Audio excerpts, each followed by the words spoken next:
Welcome to class.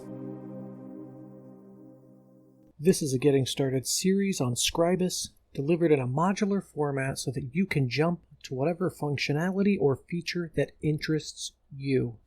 So, what is Scribus? Scribus is an open source desktop publishing application.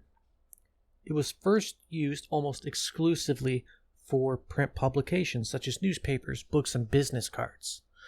But now it also assists in the creation of various forms of online content, such as ebooks and PDF files that can also be used with electronic publishing or print-on-demand services.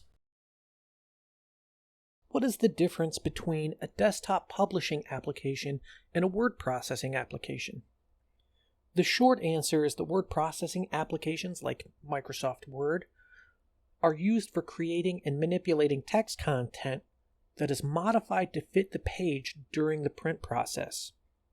However, desktop publishing applications such as Scribus are less focused on assisting with the creation of text content and are more focused on providing absolute control over document layout with a high degree of print-ready precision. Like many others, I've made the decision to incorporate Scribus into my workflow and use it instead of paid software for digital publishing and print on demand. The first time I opened this application, I was turned off by the user interface and struggled with producing the results I'd hoped for, and that's why this series exists.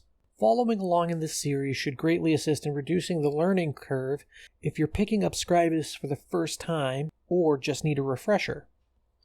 In this series, I hope to show you how to use the different features Scribus provides, and I'm going to teach you everything I know so far about the program. If you are unfamiliar with desktop publishing or creating electronic publications, this is definitely a series for you. As with any educational series, we'll be starting with the basics and work our way up. So I hope you'll stick with it. Let's get started with Scribus.